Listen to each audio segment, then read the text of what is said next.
Bueno, buenas tardes para todos. Damos pues inicio a este seminario de gestión cultural, en esta ocasión en los ejes de comunicación y cultura. Iniciaremos el día de hoy con instituciones culturales, memorias e identidades, el mundo plural de la gestión cultural a cargo del doctor Fernando Barona, quien ya nos acompaña y a quien le extendemos nuestro saludo y el agradecimiento por haber aceptado esta invitación. La conferencia de esta tarde, la charla de esta tarde, en ella Fernando nos va a contextualizar en el rol de las instituciones culturales y su importancia en la generación de los espacios de participación, de ciudadanía cultural, de diálogo, de formación y en general la difusión, promoción y visibilización de las múltiples y diversas expresiones de la cultura, el arte y el patrimonio. Fernando Barona es antropólogo, especialista en proyectos de desarrollo, magíster en gestión y evaluación del patrimonio histórico y artístico y es doctor en antropología. Sus investigaciones y ejercicio profesional se han centrado en temas relacionados con el patrimonio cultural. Ha publicado varios libros sobre gestión de procesos culturales y varios artículos sobre patrimonio cultural tangible e intangible. En la actualidad, él es el director de la unidad de gestión de la red cultural del Banco de la República. Sin más preámbulos, le doy la bienvenida a Fernando con nuestro agradecimiento reiterado y este auditorio es todo suyo. Buenas tardes a todos, buenas tardes Edwin. Agradezco mucho la invitación de el Banco de la República en la ciudad de Sincelejo por abrir este espacio para para la conversación, para la reflexión, para el diálogo que siempre debe estar presente en nuestras cotidianidades. Agradezco a todos ustedes quienes están conectados a esta hora por dedicar este espacio para compartirme también sus reflexiones y sus apreciaciones de las que muy seguramente podremos aprender mucho y crecer juntos. Esta tarde y atendiendo la invitación que me formulara Edwin Carrillo, quisiera compartir de alguna manera motivan mi ejercicio en lo cotidiano, mi ejercicio profesional y más que mi ejercicio profesional, motivan mi compromiso con la vida. Esta tarea que nosotros desarrollamos en términos de la gestión cultural en la que trabajaremos ahora un poco en el concepto, es más que un ejercicio laboral y que un ejercicio profesional, es un compromiso de vida. Si no se asume como tal, difícilmente se puede hacer. Y estas tareas, como buena parte de nuestra vida, si no las asumimos con pasión, no es. La vida se debe llevar con pasión, así como muchas de nuestras acciones en lo cotidiano también las debemos llevar con pasión y una de ellas es justamente el trabajo alrededor de la gestión de procesos culturales.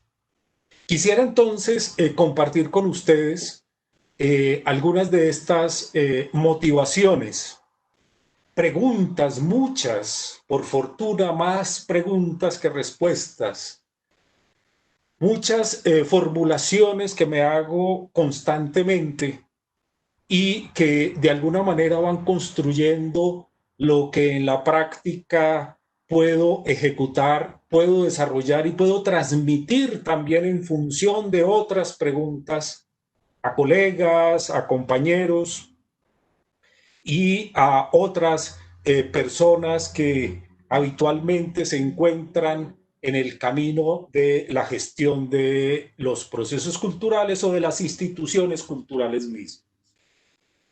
Quiero entonces abordar 5 temas en estos próximos minutos. Uno es la gestión cultural. ¿Qué entendemos por esto? ¿Por qué esto de la gestión cultural y no otro desarrollo conceptual? Dos, ¿qué es esto del patrimonio cultural?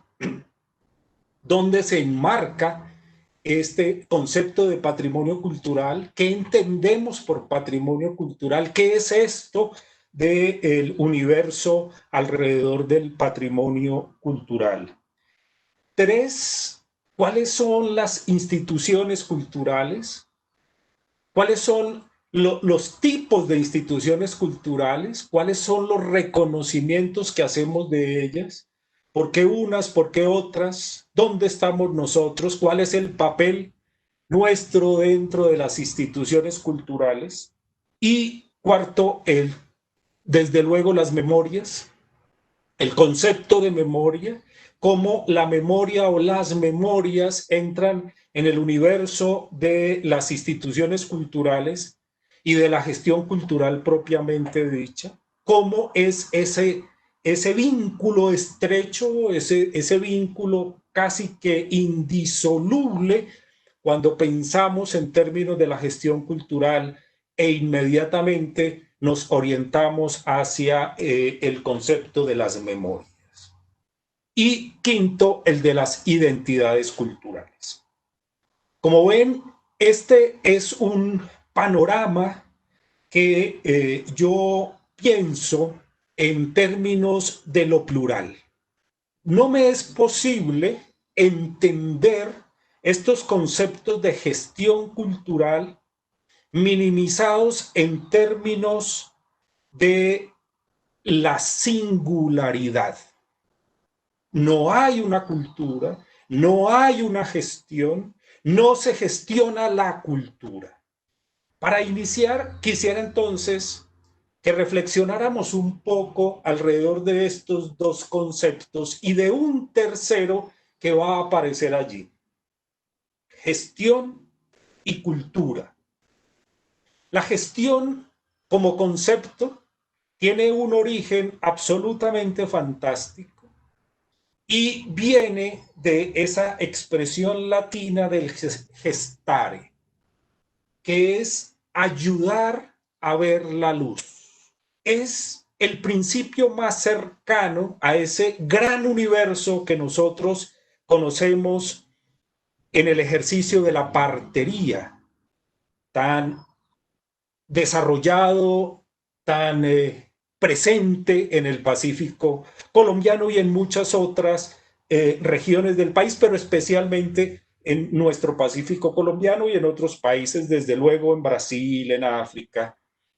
Ese universo del ayudar a ver la luz es un universo muy cercano al ejercicio que nosotros hacemos en nuestras cotidianidades. Por eso hablamos de la gestión. Y hablamos de cultura como todo este conjunto de creencias, de comportamientos, de significados, de símbolos representados en expresiones artísticas, simbólicas, en la arquitectura, en el lenguaje. Digamos que todas estas son características propias que logran que nos aproximemos a esa definición de cultura que durante tantos años ha tenido algunas definiciones, pero siempre fundamentadas en esa definición inicial. A mí me gusta mucho esa definición de cultura como esa relación directa que tenemos los seres humanos para aproximarnos a la construcción de lenguajes. El hombre es lenguaje. El ser humano es lenguaje. Y construye a partir de allí las unidades de comunicación que le permite establecer ese relacionamiento con los demás. Ese entramado simbólico que conduce al significado de la comunicación es una aproximación muy cercana a lo que caracteriza el desarrollo de las culturas. Y en ese sentido, es preciso decir que en términos de la gestión y en términos de la cultura, es preciso vincularlas a través de lo que las culturas desarrollan, y se desarrollan a partir de procesos. Por lo que a mí me gusta mucho hablar y me gusta mucho pensar este universo en términos de la gestión de procesos culturales, en el entendido que la cultura en sí misma no es gestionable. La cultura se desarrolla en la individualidad y en la relación entre los individuos para conformar sociedades, comunidades y colectivos que van a establecer unidades de representación, de expresión, de manifestación simbólicas a partir de esto que reconocemos como los lenguajes. No es posible gestionar la producción del lenguaje. No es posible gestionar la expresión o la manifestación de una cultura. Es posible, sí, entrar en el proceso de dinamización y acompañamiento de los procesos que se generan a través de las expresiones y manifestaciones culturales. La cultura, insisto, en sí misma no es gestionable. Por eso hablamos y conocemos habitualmente la expresión gestión cultural, no gestión de la cultura. En mi opinión, es un error. Si hablamos de la gestión de procesos culturales o, resumidamente, de la gestión cultural, estamos hablando de los procesos y de las acciones derivadas de las culturas. Y ahí es donde nos reconocemos. Ahí es donde entramos nosotros en la tarea de evidenciar lo que sucede dentro de los desarrollos culturales. Y hablamos en plural, porque no existe existen culturas, no existe una cultura. No es gestión de la cultura, es la gestión de los procesos culturales derivados de múltiples culturas. Es interesante observar cómo esta aproximación a la gestión de procesos culturales la reconocemos así bajo ese concepto en Colombia. Y de alguna manera ha ido permeando otros países de la región. Pero específicamente este es un concepto que se ha trabajado con mucha fuerza en Colombia. Recordemos que esta tarea de trabajar sobre procesos culturales y de trabajar en instituciones culturales tuvo su origen en Europa, especialmente en España, en Francia, en Alemania, en Inglaterra. Pero se trabajaba bajo principios conceptuales distintos. En España, por ejemplo, se habló de animadores y de promotores culturales. Animadores y promotores culturales que tenían una tarea muy cercana al trabajo pedagógico. Casi que eran o se reconocían como una derivación de los procesos educativos y se construían dentro de las posibilidades de la pedagogía y la creatividad para animar y promover procesos culturales. Mucha crítica ha recibido este concepto y este desarrollo a través de la conceptualización misma. La cultura es animada, la cultura en sí misma no es un objeto sin sentido. La cultura no es solamente una representación simbólica que esté carente de significados y de sentidos. La cultura, las culturas son animadas, las culturas generan sentido, las culturas viven dentro de ellas mismas, por lo que animar algo que está animado vale la pena una reflexión sobre ese concepto.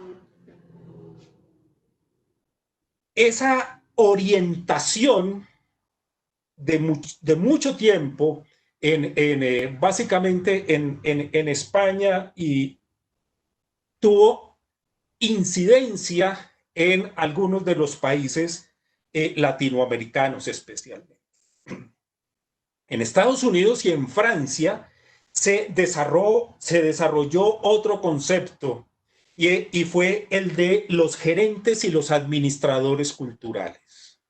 Ya no tanto animadores y promotores de procesos, de expresiones y de manifestaciones culturales, sino que se pensó más en términos de unos principios y unos criterios de orden empresarial, como el equipamiento cultural, como empresa, como industria, y vemos que esto, mucho más en Estados Unidos que en Francia, ha hecho una carrera enorme, enorme. Las empresas culturales, las industrias culturales, que abordaremos más adelante, han tenido una presencia muy importante dentro de este universo. La institucionalidad cultural, especialmente en Estados Unidos, es una institucionalidad mediada mucho por el concepto de el principio empresarial. Para buena parte de América Latina se conoció, se empezó a trabajar con el término de trabajadores culturales.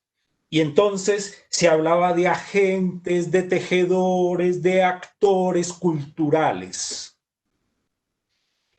Especialmente en Chile, en México y en Colombia, empieza a pensarse que este concepto de gerentes y de administradores culturales podía tener una derivación distinta de acuerdo con las condiciones culturales que existen en nuestro país y en buena parte de América Latina.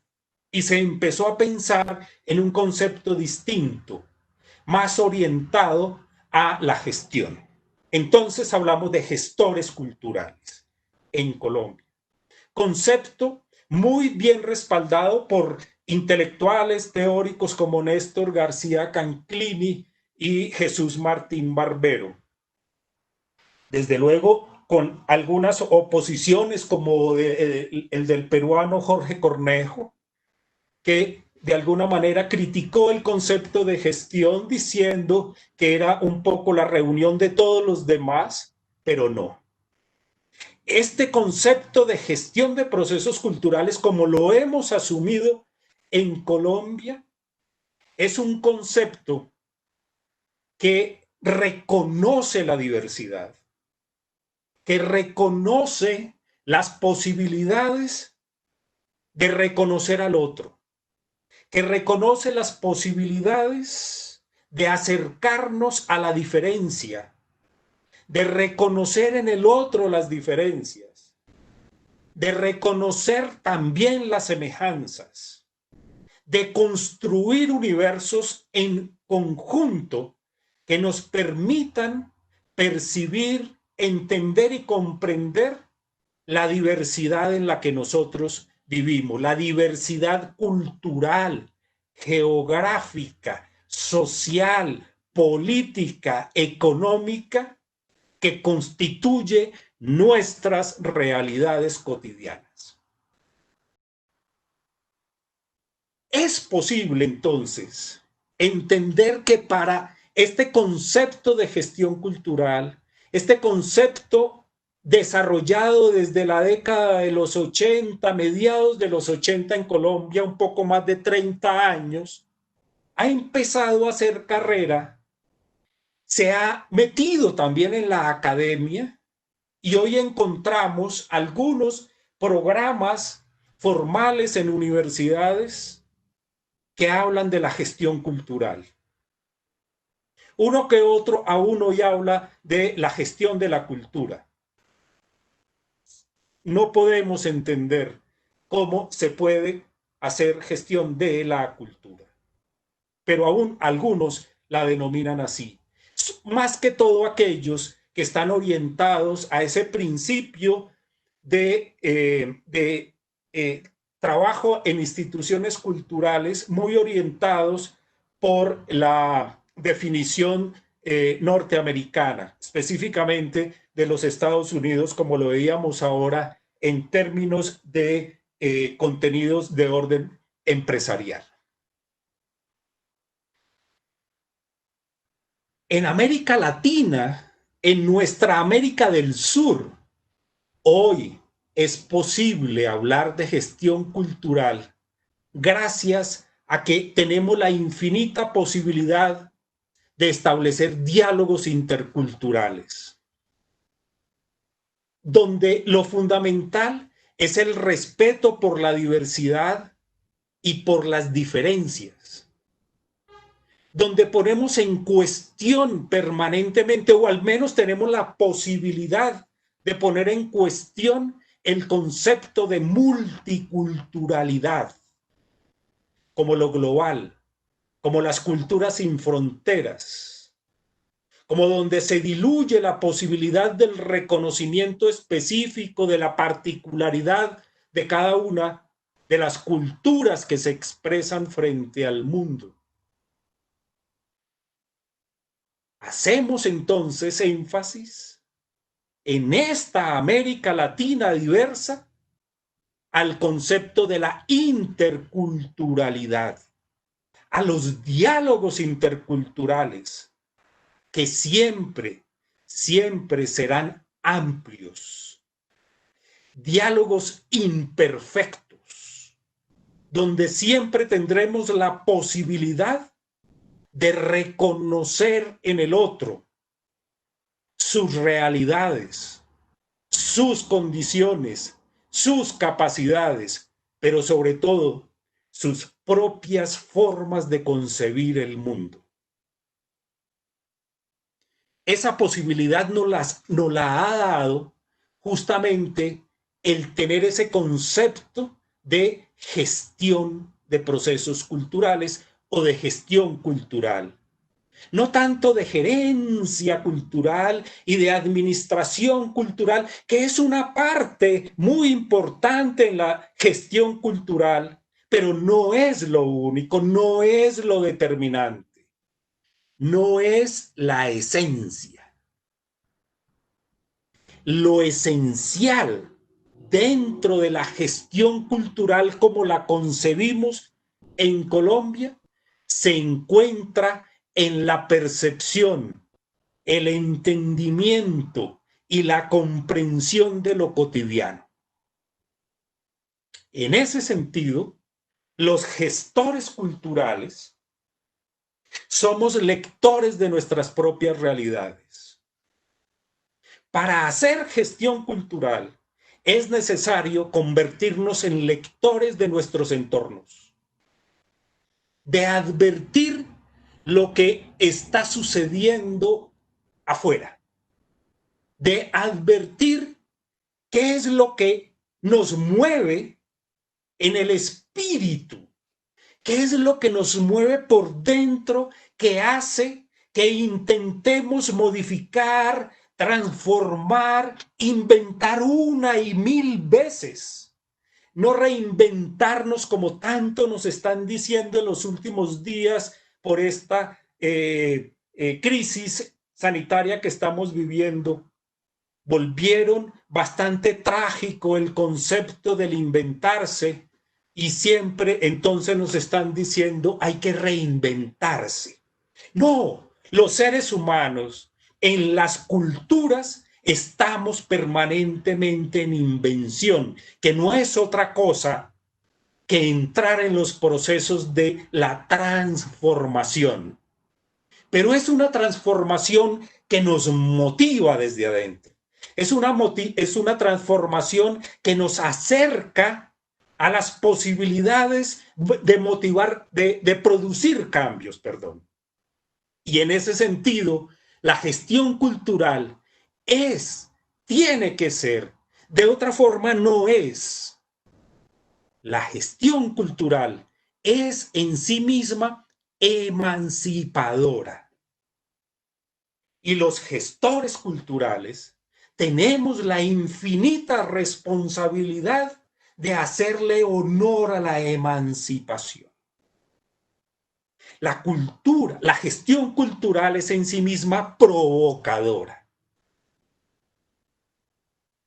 En ese sentido, la gestión de procesos culturales o la gestión cultural invita a vivir en mundos participantes. Cada uno de nosotros debe ser activo en la participación de los procesos de transformación y por eso de emancipación. Inventarnos siempre es una característica infinitamente humana y es lo que nos demuestra que estamos vivos. Transformarnos en virtud de la emancipación para hacer a un lado los mundos participados.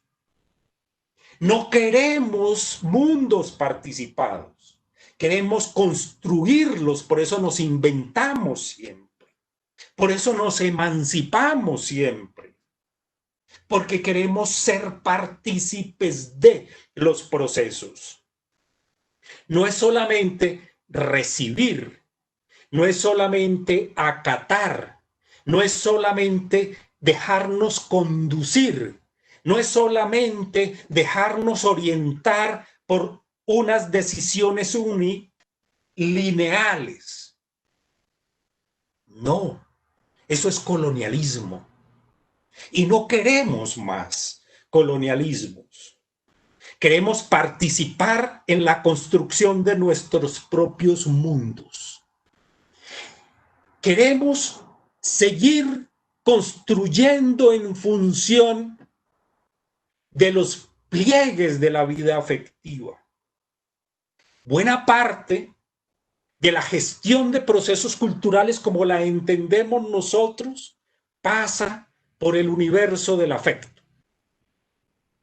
La gestión cultural se produce en los pliegues de la vida afectiva, en las emociones y mucho en lo experiencial. Experiencias, emociones y afectos, que sin lugar a dudas es lo que le otorga ese sentido de vida a lo individual y a lo colectivo. Descubrir los afectos, descubrir las emociones, propiciar las experiencias, apreciarlas, fortalecerlas y potenciarlas, son razones que tiene la gestión cultural para permanecer vigente. Esto no es una moda. Trabajar en procesos de gestión cultural o trabajar en gestión cultural no es una moda, ni es un espacio para visibilizarme y que me reconozcan en mi individualidad. No, eso es egocentrismo. Y la gestión cultural está lejos de promover, participar y anclarse en los deseos de las figuraciones individuales. La gestión cultural es, ante todo, una posibilidad para advertir cosas. Es la posibilidad que tenemos y que nos permite la institucionalidad misma para generar advertencias, para ver a partir de esas lecturas que tenemos, que hacemos de nuestros entornos y que nos aproximan a nuestras realidades.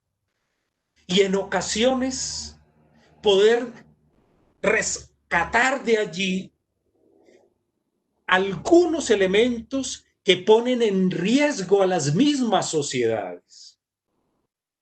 No es solamente estas expresiones artísticas, que no es solamente la reducción al mundo de las artes, sino a las expresiones humanas, a las capacidades que tienen las sociedades para vincularse, para establecer colectivos, para vivir una vida infinitamente humana en la sociedad. Y allí también se encuentran factores de riesgo que exponen a las sociedades. En la actualidad tenemos algunos de ellos. Un riesgo al que nuestra sociedad hoy en día se expone es el del consumo y la mercantilización. Cuando hablamos de leer el entorno, cuando hablamos de visibilizar, de poner en contexto expresiones y manifestaciones culturales y servir de vehículo comunicacional, no necesariamente estamos diciendo que debemos llegar a la producción industrial en masa de estas expresiones y manifestaciones culturales para que exista un consumo y una mercantilización, que es el fin último de las industrias culturales. Y desde luego, es el fin último de la razón instrumental. No nos queremos ir por la razón instrumental. No nos queremos ir por la falta del diálogo, por la ausencia de posibilidades de reflexión. Y acercar y dejarnos llevar y que nos acerquen cada vez más a esas reglas del mercado, donde muy bien y con gran criterio en 1944, que fue escrito el primer documento y recogido en una publicación que fue además publicada por fotocopias, en ensayos filosóficos de los profesores Teodoro Adorno y Max Horkheimer, de la Escuela de Frankfurt. En 1947, estos documentos, estos escritos, se recogen en una publicación que la vamos a conocer a partir de ese momento como la dialéctica de la Ilustración. En la dialéctica de la Ilustración, estos dos profesores nos advirtieron acerca del peligro, del riesgo. Estamos hablando de 1944, 76 años después. Vemos cómo esa visión casi que profética se cumple. Solamente aquellos que tengan la posibilidad o la capacidad adquisitiva para consumir los productos desarrollados a partir de la industria y comercializados a partir o en las empresas culturales podrán tener el disfrute de ellos. Cuando las expresiones y las manifestaciones culturales tienen que darse y vivirse en democracia. El acceso democrático es un principio de la gestión cultural. Por eso nuestro trabajo es un trabajo en función de la diversidad, en función de la accesibilidad, en función de la inclusión, que no son otra cosa que lo que mueve el espíritu democrático. Ya no lo habían advertido y a ese riesgo estamos expuestos hoy en día. Estos elementos que se constituyen a partir de expresiones y manifestaciones culturales de las sociedades y de la humanidad a través de su historia, es lo que de alguna manera vamos a conocer y a reconocer como el patrimonio cultural. Pero cuando hablamos de patrimonio cultural, de alguna manera nos está haciendo falta algo. Hablamos de patrimonio cultural y lo visibilizamos en función de lo material y de lo inmaterial, de lo físico y de lo intangible. Reconocemos con cierta facilidad el patrimonio material, el físico, como lo llaman en Europa el patrimonio de cal y piedra. Estas construcciones, estos monumentos, estos edificios, estos objetos que materializan el espíritu de las sociedades, están muy bien y están allí, pero siguen siendo no más que eso. Monumentos, edificios, objetos, materialidades. Pero a ellos les hace falta el complemento, lo intangible, lo inmaterial, las ideas, las narrativas, los discursos, las construcciones simbólicas a partir de los lenguajes, lo que le otorga sentido al patrimonio material es lo inmaterial. El patrimonio material sin lo inmaterial es incompleto. De allí que nuestra tarea sea en función del trabajo sobre el patrimonio cultural integral. Y lo que hacemos es darle sentido, cargar de sentido, producir narrativas, generar conocimiento, no solo divulgación del patrimonio, sino generar conocimiento, generar interpretación, establecer traducciones de lo que existe allí en representación de ese patrimonio material y cargarlo de sentido. Se le otorga sentido a partir de lo inmaterial y ahí encuentra la completud. Esa es una tarea que tenemos los gestores de procesos culturales. Y entonces yo a veces me pregunto, ¿sobre qué trabajamos nosotros entonces en nuestras instituciones culturales, en nuestras tareas comunitarias, en nuestros ejercicios organizacionales? Trabajamos sobre patrimonio cultural. Es sobre eso sobre lo que trabajamos. Y cuando le cargamos de sentido, cuando le entregamos la interpretación y lo entendemos y lo comprendemos, además de que lo disfrutamos como expresión de la sociedad o de las sociedades, lo entendemos, lo comprendemos y lo interiorizamos. Nos vestimos de él, nos lo llevamos con nosotros. Y en ese sentido, la acción que se le genera al patrimonio la vamos a conocer como lo patrimonial. Entonces, creo yo que trabajamos en función de lo patrimonial de las expresiones y manifestaciones culturales. No es solamente sobre el patrimonio, que en ocasiones lo concebimos como estático, como inmutable. La inalterabilidad de lo patrimonial es consustancial a él mismo. No.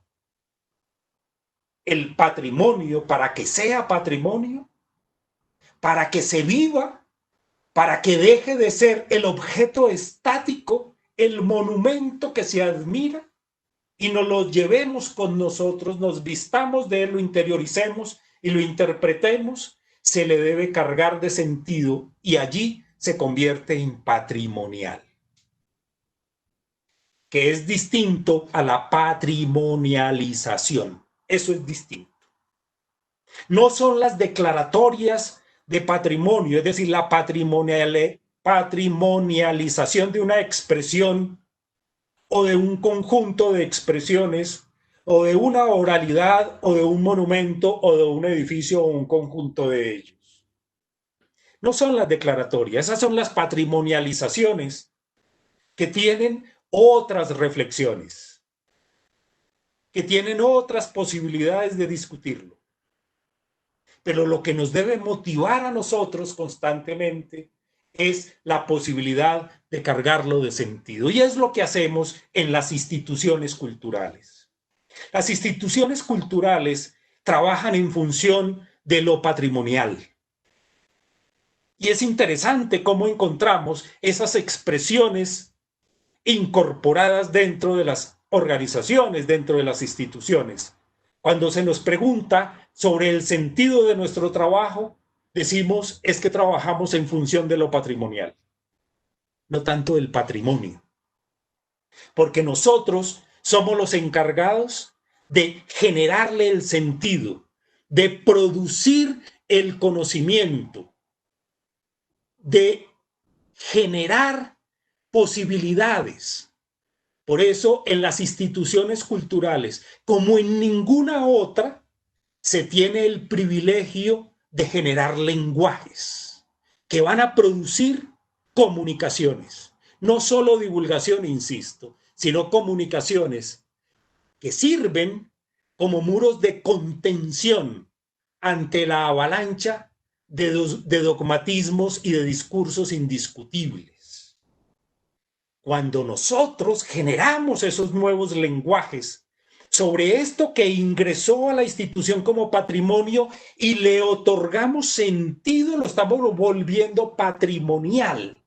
Y en ese sentido, ese objeto, ese documento, ese edificio, esa expresión o manifestación se vuelven un muro de contención ante los dogmatismos. Es decir, nos abre la posibilidad de la reflexión crítica, del pensamiento crítico, de las posibilidades de crecer y de construirnos como individuos y como sociedad. Las instituciones culturales, entonces, hay instituciones que trabajan en función de lo patrimonial, en colecciones documentales, en colecciones de arte, en colecciones arqueológicas, etnográficas, de todo tipo de colecciones, como representaciones del paso del hombre por el mundo. La huella que se deja en cada una de las producciones, la huella que deja el hombre en cada una de sus producciones, entra a ser parte de ese universo de lo patrimonial. Y en las instituciones culturales, unas de ellas se encargan de generarle el sentido, de cargarlas de lenguaje, de producir nuevos conocimientos y de ponerlas al servicio de los ciudadanos, pero cargadas de sentido. Allí, estas instituciones culturales son instituciones que se convierten en vehículos de comunicación y utilizan la divulgación como un elemento importante para dar a conocer lo que existe por dentro. Pero lo que existe por dentro es un ejercicio eminentemente de comunicación, de entramados simbólicos que el usuario, una vez pase la puerta de esa institución, va a tener un universo gigante por descubrir y desentrabar cada uno de estos entramados que la institución genera para su ejercicio en función de un pensamiento crítico. Este ejercicio de las instituciones culturales en términos de volver patrimonial el patrimonio y cargarlo de sentido, las debe llevar a acelerar de alguna manera sus perspectivas, sus miradas hacia adelante, no para seguir generando o para seguir asentándose o anclándose en palabras cansadas. Los lenguajes nuevos nos permiten la posibilidad de la oxigenación de las palabras, para que en esa oxigenación encontremos la inagotabilidad del espíritu crítico. Cuando una institución cultural no le genera conocimiento, no le agrega valor a ese objeto que ingresa a sus colecciones, simplemente lo está dejando allí como una palabra cansada. Llegó y cumplió su ciclo en la vida, ahora hace parte de una institución que se concibe a sí misma como cansada. No, la tarea de las instituciones culturales está en función, seguirá estando en función y mantendrán su vigencia en la medida en que se aproximen a la inagotabilidad del espíritu crítico. Muchas de estas instituciones son los museos, las bibliotecas, los espacios, todas aquellas instituciones que trabajan en función de colecciones. No importa la cantidad de objetos o de elementos que contenga su colección, pueden ser 3 o 4 o pueden ser 5 millones, no importa. Lo que importa es el conocimiento que se le agrega allí, por lo que no basta con la recuperación de un material, con la preservación y conservación fundamentales dentro de una institución cultural de este orden, sino que es fundamental la investigación, la producción de conocimiento y la divulgación del mismo. Y en lo posible, que esto se haga con las comunidades, con las sociedades, con los núcleos de las sociedades que estén en condiciones de producir también allí conocimiento. Y la institución cultural abre sus puertas para abrirlas las abre en términos de oportunidades. Quien ingresa a estas instituciones culturales y tiene vínculo con las colecciones va a desarrollar sus capacidades, que es un principio que todos conocemos desarrollado por Amartya Sen. El gran Amartya Sen nos habló de las capacidades. La teoría de las capacidades se aplica a las instituciones culturales en su totalidad. En tanto, lo que tenemos allí son oportunidades.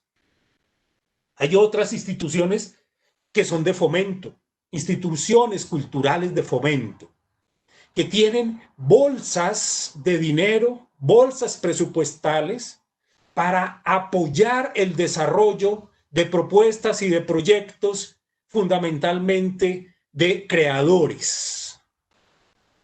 Trabajan en términos de darle el respaldo financiero a otros para que puedan dedicarse a la elaboración, ideación, elaboración y producción de sus obras literarias, de arte, musicales, etc.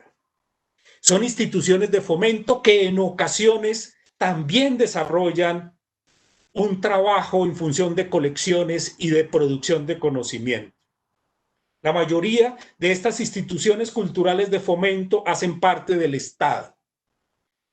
Y una de las tareas de las instituciones del Estado en función de las culturas es esa, es fomentarla, no tomar decisiones, no intervenir ni interferir en los procesos de desarrollo culturales de las sociedades. Se fomenta la creación, se fomenta el espíritu de la creación de obras.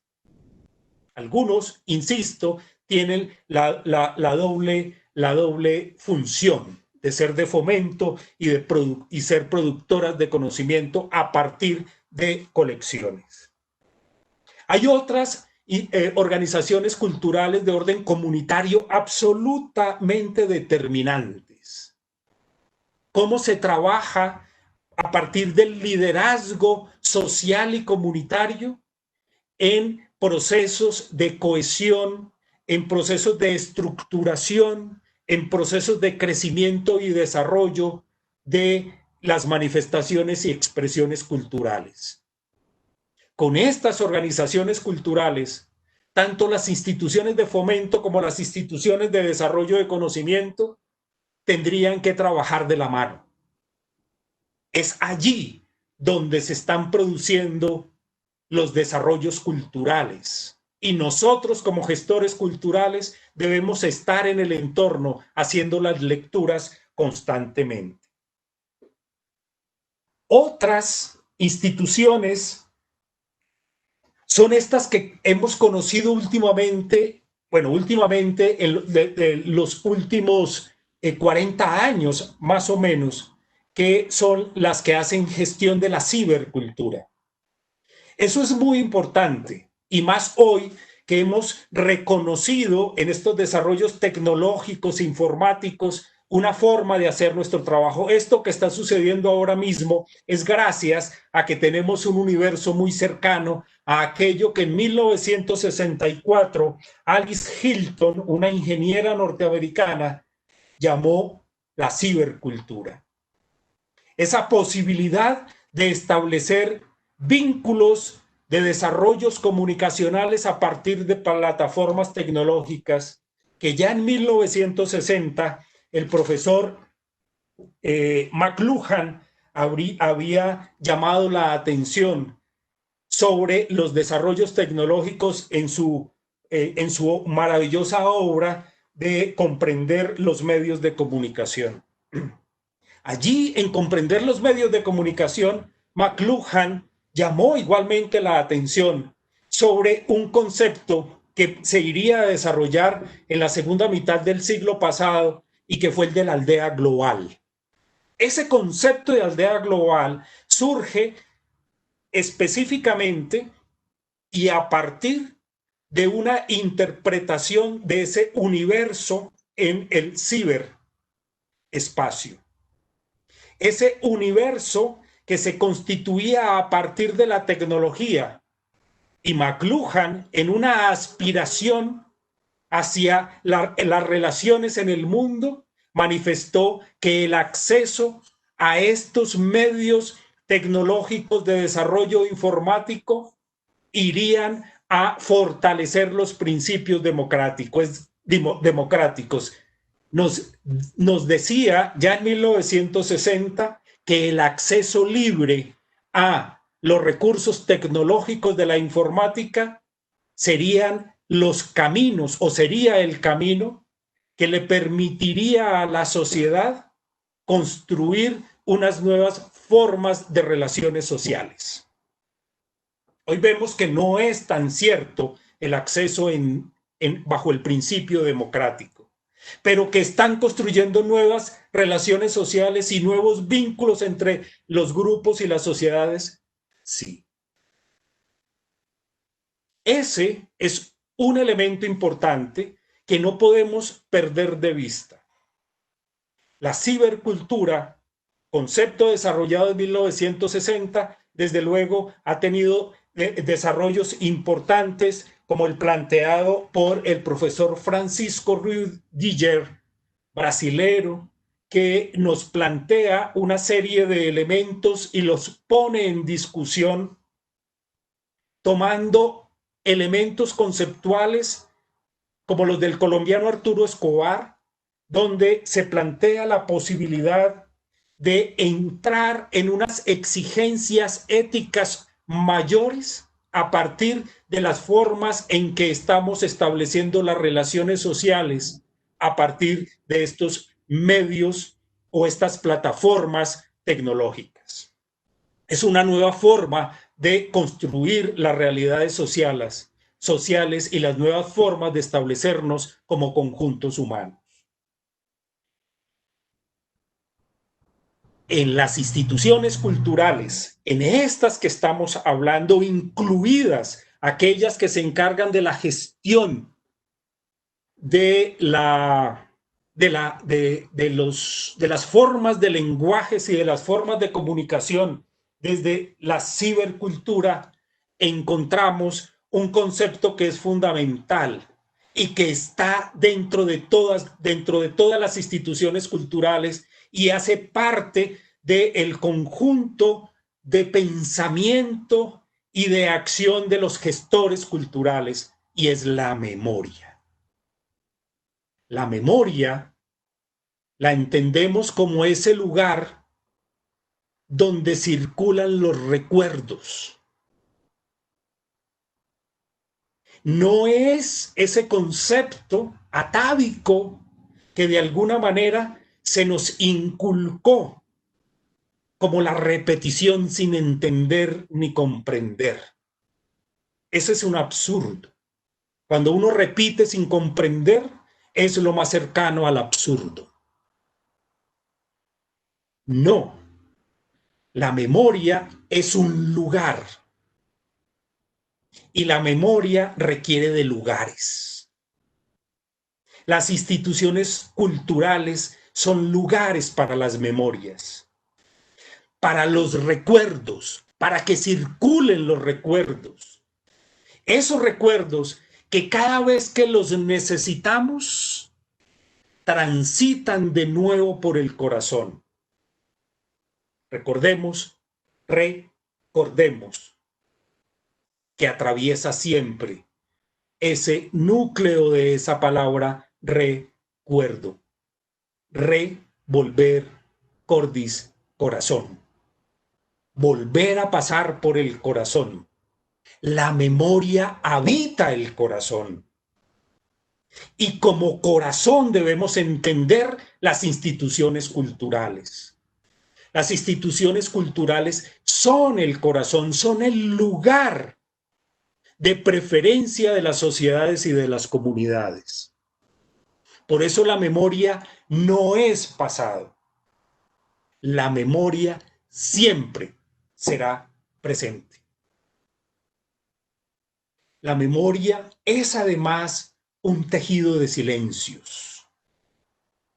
Cuando nosotros nos encontramos en estos espacios culturales donde tenemos la posibilidad de la conversación, pero también de los silencios, estamos construyendo nuestras memorias. Nos estamos acercando también a nuestras memorias. Estamos conversando con las memorias de otros. Una obra de arte es la memoria de alguien. Es la memoria de un creador, de un artista. Una obra literaria o una producción científica es la memoria de alguien.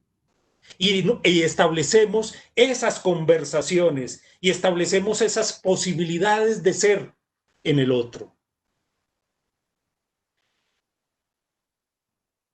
Es totalmente urgente que los gestores culturales comprendamos nuestra tarea de guerreros, porque eso somos, guerreros. En la medida en que nos concebimos en la cotidianidad, guerreros en un mundo en el que se ha intentado por todos los medios y sigue intentándose y buscando nuevos medios para hacer práctico el desandar, el desconocimiento, la desilusión, pero sobre todo por acceder, por avanzar en la práctica de fijar en nosotros la desmemoria. La memoria habitará siempre porque es presente. La memoria es además ese archivo en el que tiene lugar, y por eso el lugar es fundamental como concepto. Por un lado, las instituciones culturales son lugares, no solamente son espacios o infraestructuras, sino que son lugares. están cargadas de sentido, le otorgan sentido. Se trabaja desde adentro hacia afuera y desde afuera hacia adentro. Hay una comunicación, hay una interrelación, hay un diálogo siempre imperfecto que va a permitir esa posibilidad justamente de reencontrarnos en el mundo de la vida. Es en la memoria en donde tenemos la posibilidad de reencontrarnos en el mundo de la vida, en el que somos capaces de afirmarnos, en el que somos capaces de transitar cada vez que nos encontramos en la memoria, cada vez que nos encontramos en estos lugares, en el que nos observamos como portadores de huellas gigantes en nuestros rostros. Las memorias están en nuestros rostros. Son esas huellas gigantes que llevamos en nuestro rostro y liberamos a partir de ellas, liberamos a partir de estas huellas las fuentes, en la mayoría de las veces, diáfanas de un inmenso conocimiento. Es a partir de las memorias, es a partir de las huellas que llevamos en nuestros rostros como transmitimos en ese tránsito constante que hacemos por los distintos lugares, los conocimientos que hemos adquirido y que seguiremos adquiriendo en función de esta memoria, que además no es solo recordar, es la posibilidad de comprender y de hacer inolvidable lo que se descubre, lo que se piensa y lo que se ama, como diría nuestro Nobel García Márquez.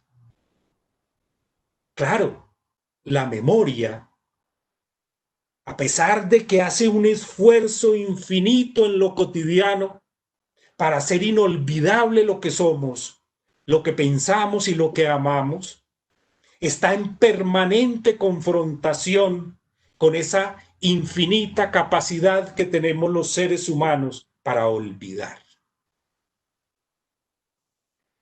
Los recuerdos, algunos de ellos, pueden quedar en las bases más profundas de nuestra memoria. Los recuerdos, podemos algunos de ellos olvidarlos. Lo que olvidamos son algunos recuerdos, pero no perdemos la memoria, porque la memoria es presente. Los recuerdos nos hacen fuertes, pero las memorias nos garantizan la permanencia en un mundo infinitamente humano. Nos permiten la posibilidad de construir y de compartir conocimiento. Es a partir de ella donde podemos nosotros interpelar al mundo. Es a partir de esas huellas gigantes en nuestro rostro que son las memorias exteriorizadas, cómo le podemos consultar al mundo, cómo podemos dialogar con el mundo. Tenemos la infinita capacidad de construir siempre esos nuevos lenguajes. Por eso, las instituciones culturales son lugares para las memorias. Casi que todas las instituciones culturales, diría, bibliotecas, museos, salas de exposiciones, videotecas, cinematecas, etcétera, deberían ser instituciones culturales, instituciones de la memoria dedicadas a bibliotecas, institución de la memoria dedicada a los museos.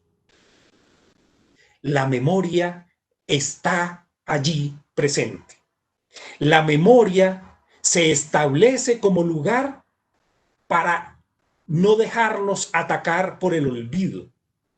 Por eso, en muchos países que han padecido flagelos como el nuestro, de las violencias que no logran terminarse, que no logran tener la posibilidad de un final, se presenta la posibilidad de construir el Museo de la Memoria o el Centro Nacional de la Memoria. Alemania, Argentina, Chile, Brasil, muchos tienen, México, tienen estos centros de la memoria para que las generaciones futuras también adquieran el recuerdo que habita en su memoria. Estas memorias en estas instituciones culturales, entonces nos lleva al último concepto y ya para cerrar, el de las identidades culturales. Hablamos en plural de identidades, porque así como no hay una cultura, no hay una identidad. No hay una identidad, hay múltiples identidades. Y ese concepto plural de las identidades culturales deben tener presencia en las instituciones culturales porque están fundamentadas en las memorias. Es a partir de las memorias desde donde construimos nuestras identidades. Por eso, en Colombia hablar de la identidad cultural nacional es un error. Así como es un error gestión de la cultura. En Colombia son múltiples las culturas y son múltiples las identidades culturales y dentro de las mismas culturas hay diversidad de expresiones y de manifestaciones. Hay una gran diversidad de formas de entramar los símbolos en la comunicación para establecer siempre nuevos lenguajes. Por eso hablamos de identidades culturales. Por eso hablamos de interculturalidad, no de multiculturalidad. Por eso hablamos de lo local. Por eso hablamos de la posibilidad del reconocimiento desde lo local para entendernos en la diversidad y poder explorar el mundo, pero a partir de lo local, no al contrario. No perdernos en la inmensidad de la globalización. Es preciso entender las identidades en el espacio de lo local para que a partir de allí podamos encontrar estas formas de diálogos y de comunicación con otras localidades, con otras expresiones particulares, específicas, con otras realidades que a su vez han sido leídas por estos gestores culturales que tienen como responsabilidad máxima ser lectores de sus entornos, como anotamos al principio. Hacer gestión del patrimonio material e inmaterial. Hacer gestión de ese patrimonio material e intangible que es elaborado por hombres y mujeres de su tiempo. Por eso, porque es elaborado por mujeres y hombres de su tiempo, puede ser visitado y revisitado y volver siempre sobre él, porque tiene la carga de lo patrimonial, porque nos vestimos de él, porque lo incorporamos, porque lo leemos y lo releemos. Nunca pierde su vigencia. Nunca perderá vigencia porque es presente en la medida en que lo interiorizamos como memoria. Volver sobre el patrimonio, hacerlo patrimonial, hace posible la construcción de nuevos lenguajes y de nuevos imaginarios que se originan en las dos más bellas características esenciales de lo humano y que nos permiten siempre preguntar por el mundo y por nosotros en él. La perplejidad y el asombro. Muchas gracias por su tiempo. Muy amables. Una reflexión absolutamente interesante y creo que nos ha ampliado muchísimo el panorama de lo que a veces entendemos por instituciones culturales y el deber ser de estas instituciones en relación, como tú lo decías, a la memoria, a las memorias, a las identidades, a todas las expresiones diversas que engloba lo que es la cultura en el caso de nuestro país. Y tenemos unas preguntas que nos están haciendo a través de redes. Santiago Ceballos desde Cali, quien además hizo hoy el aporte en el Facebook Live de dos documentos, la teoría de las capacidades de Amartya Sen, de Martín Urquijo, y dialéctica de la educación que tú mencionaste en la charla, nos dice, Fernando, ¿cómo ve el llamado a la sostenibilidad económica del sector cultural que se hace hoy, tácitamente desde diferentes frentes? Esta es un asunto que nos están trasladando como preocupación para el universo de la gestión de procesos culturales y de las instituciones culturales. Yo creo que eso tiene el tema de la sostenibilidad económica, creo que debe ser abordado con tranquilidad, porque esto tiene historia. No es que la responsabilidad total de la crisis económica hoy se le entregue a las instituciones culturales. Hay decisiones políticas que no han querido entender la importancia de las instituciones culturales, de alguna manera como intento yo transmitir la importancia que tienen para mí. De alguna manera también se ha confundido ese peso de la ética en el ejercicio de lo público, en la medida en que lo público se asume como estatal y lo estatal se asume como político y lo político como poder. Creo que en esa línea de definiciones y de alguna manera de interpretaciones, en mi opinión, equivocadas, no se ha entendido la responsabilidad de lo público frente a la vida de las instituciones culturales. Eso unido, desde luego, a algunas deficiencias de orden administrativo, de estructura, de responsabilidades que tienen las instituciones y que muchas de ellas viven en función del patrocinio o del apoyo que tanto se le dé desde el Estado o desde la empresa privada. Cuando hay crisis económica, cuando hay crisis económicas, las empresas privadas se resienten, por supuesto, como lo estamos viendo hoy en día, y empiezan a hacer recortes en sus aportes a instituciones, especialmente de investigación científica, a la educación y, por supuesto, a la cultura. Entre otras cosas, porque se tiende a equiparar cultura y educación como en el mismo sentido. De hecho, en Colombia, el Instituto Colombiano de Cultura, hasta 1997, desde su creación en la década del 60, fue una dependencia del Ministerio de Educación. Y solo después de 1997, que se crea el Ministerio de Cultura, empieza a pensarse de una forma distinta, pero muchos todavía tienen esa extraña relación entre educación y cultura, viendo la cultura como un apéndice de la educación, donde si podemos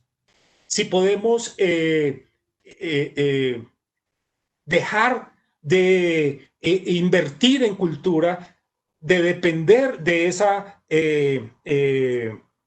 línea de trabajo institucional, pues no va a pasar nada. Solo en la medida en que entendamos que la tarea de las instituciones educativas es formar y la tarea de las instituciones culturales es transformar, empezaremos a tener una dimensión distinta de la infinita responsabilidad que las instituciones culturales tienen en la vida de las sociedades y desde luego en el desarrollo. El desarrollo como forma de pensamiento, el desarrollo como reestructuración de nuestras ideas, desarrollo como posibilidad de mirar el mundo de una forma distinta. Hoy se nos dice reinvéntense. ¿Pero qué es eso de reinventarse? Es un poco lo que le están diciendo las instituciones culturales. Para que puedan sobrevivir, reinvéntense. ¿Qué es reinventarse? Entrar en la mercantilización, entrar en las leyes del mercado que nos arrojan al consumo, voltear la esencia de la definición de la institución cultural para que haga gala o se vuelva en una competencia de los centros de entretenimiento. Yo creo que la discusión es mucho más de fondo. La discusión tiene que plantear unas decisiones de orden político que permitan un dimensionamiento de lo que significa una institución cultural y de lo que significan las culturas a través del proceso de crecimiento de una sociedad. Esa es una cuestión, es una inquietud que se nos ha puesto sobre la mesa en estos últimos meses y que desde luego no se va a resolver con entrar en procesos de industrialización, entendiendo que la industrialización, las industrias culturales son las que transforman las materias primas para producir unos elementos, unos objetos, para entregar unos productos que van a ser comercializados por las empresas culturales. Las instituciones culturales no son ni industrias ni empresas. Tienen una característica y un condicionamiento distinto en función de la vida de la sociedad. Tal vez esa no es la ruta, porque entraríamos siempre en las leyes del mercado. Es una conciencia distinta. Por eso digo que es una discusión que tiene un asiento, que tiene un anclaje distinto al que nos están planteando hoy en día. La crisis no es una crisis de hoy. La crisis de los museos no es una crisis porque dejaron de asistir los turistas que pagaban una entrada a los museos y que una fuente importante para la pervivencia de estas instituciones como museos, las bibliotecas no se cobra, por supuesto, pero para visitar los museos sí.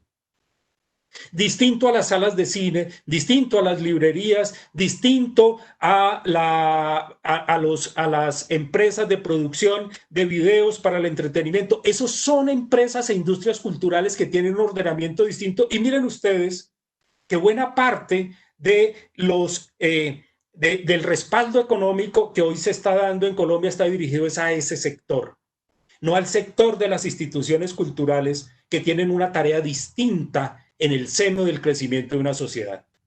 Mi invitación es a que lo pensemos tranquila y relajadamente, pero no tan relajadamente como para hacer menor la discusión.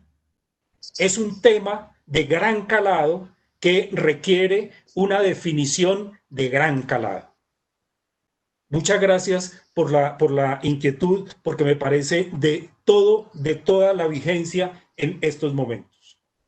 Ya podemos cerrar esta sesión de la tarde de hoy, no sin antes agradecerles a todos ustedes el habernos acompañado en este espacio de reflexión y obviamente a Fernando por ese espacio tan maravilloso, por compartirnos todo su conocimiento, por compartirnos todas estas reflexiones interesantísimas alrededor de la gestión cultural, alrededor de las instituciones culturales. Muchísimas gracias y muy buenas tardes para todos. Muchas gracias, hasta luego.